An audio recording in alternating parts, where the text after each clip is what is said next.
अस्सलाम वालेकुम जी, देसी रिव्यू के साथ मैं हूं आपका होस्ट अली मरहम और आज हम रिव्यू करने जा रहे हैं जलन ड्रामे की एपिसोड नंबर 22 और 23 के बारे में।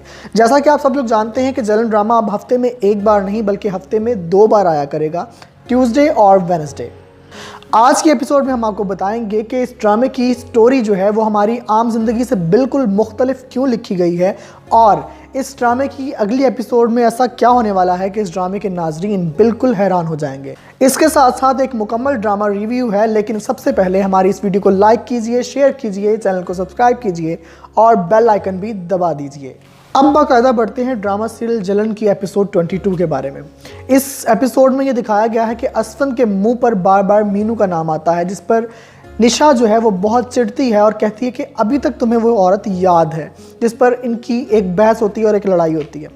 अब जो बात है इस स्टोरी को ऐसे लिखने की, हम सब लोग जानते हैं कि जहाँ 2 बहन भाई हों या 2 भाई हों या कम बहन बच्चे हों तो वहाँ पर बच्चों का आपस में कंपटीशन रहता है। जो ज़्यादा काम करने वाला, ज़्यादा पढ़ने वाला बच्चा होता है और जो कम पढ़ने वाला बच्चा होता है, उनके दरमियान एक समझ लें कम्युनिकेशन गैप आ जाता है।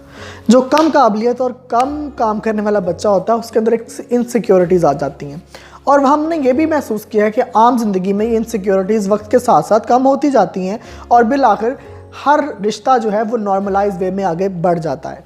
लेकिन मीनू और निशा का जो रिश्ता है उनमें आपस में इनसिक्योरिटी थी, शुरू से दिखाई गई है, लेकिन इन इनसिक्योरिटीज़ का इतना भयानक अंजाम हो सकता है ये ड्रामा इस चीज़ में हमें सिखा भी रहा है किसी हद तक।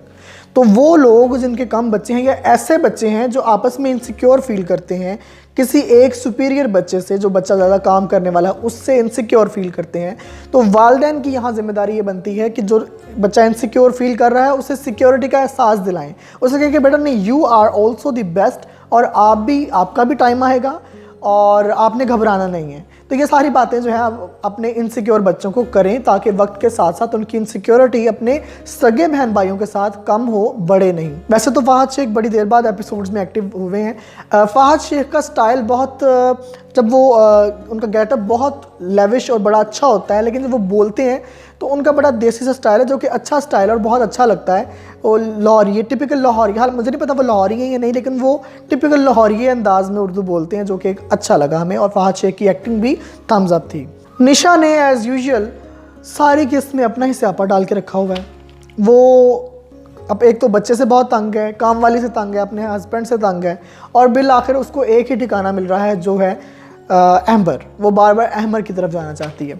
बहरहाल निशा जो है वो अपनी मेड को कहती है कि मेरे ये कपड़े इस्त्री कर दो और मैंने शाम को कहीं जाना शाम को है, लेकिन स्यापा सुबह ही उसने डाला हुआ है कि इस बच्चे को अभी छोड़ो, मेरे कपड़े अभी इस्त्री करो।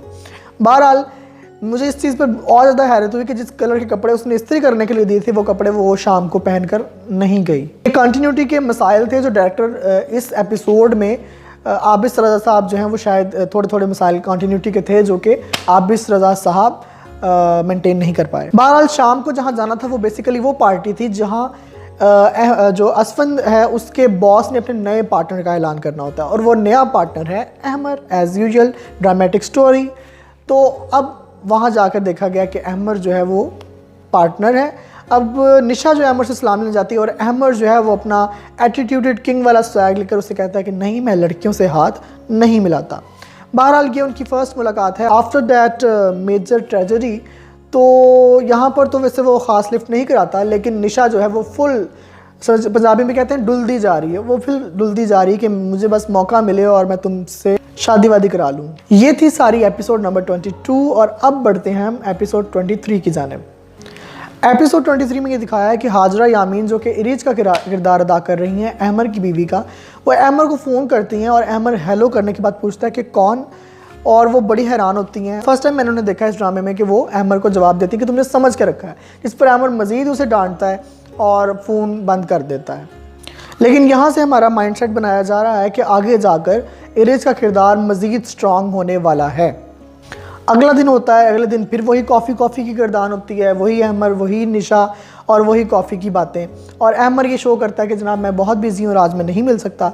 बिल आखिर वो डिनर का फाइनलाइज़ करते हैं कि आज हम डिनर पर जाएंगे। वैसे इस ड्रामे में मुझे भाभी के रोल पर और भाभी का जो मिजाज है उस पर इख्तलाफ है। वो इतने लारे लगा रही है मेरा ख्याल है कि भाभी के साथ भी रिच को सीधे हो जाना चाहिए कि भाभी आप क्या समझती हैं, आप कोई जादू की छड़ी चलाएंगी तो काम सारा हो जाएगा। अहमर और निशा डिनर पर पहुंच गए हैं और डिनर पर निशा जो है वो माफ़ी तलाफ़ी कर रही है कि मैंने तुम्हारे साथ बहुत गलत किया और ये वो बात चलती है आगे। तो अहमर को निशा कहती है कि क्या तुम मुझसे शादी कर सकते हो, जिस पर अहमर अचानक परेशान हो जाता है और वो अचानक जो है वो कहता है कि मुझे काम याद आ गया और मैं जा रहा हूँ। और वो जा रहा होता है, इन्हीं सोचों में गुम होता है कि निशा ने मुझसे ये कैसी बात की और उसका एक्सीडेंट हो जाता है छोटा मोटा सा। बहरहाल इस पूरी एपिसोड में जो ख़ास हैपनिंग्स थी वो निशा और अहमर का मिलना ही था। और अभी देखते हैं शादी की प्लानिंग क्या होती है, अगली एपिसोड में क्या हो रहा है ऐसा कि जो अवाम को हैरान भी करेगा और परेशान भी। वो ये हो रहा है कि अहमर की जो वाइफ है रिज, वो बिल्कुल अब सीधी और एक्टिव होने लगी है और उसने आ जाना है लाहौर से कराची। वैसे तो फिल्म थी कराची से लाहौर, लेकिन वो आ रही है लाहौर से कराची और कराची आके वो निशा की भी क्लास लेगी और अहमर की भी क्लास लेगी। अब देखते हैं कि उसकी क्लास लेना कितना कारगर साबित होता है और क्या वो अपने हस्बैंड को निशा की कैद से छुड़ा पाती है या नहीं छुड़ा पाती। आपको ड्रामा कैसा लग रहा है कमेंट्स में ज़रूर बताएं। वीडियो को लाइक करें, शेयर करें और चैनल को सब्सक्राइब करें। बहुत शुक्रिया।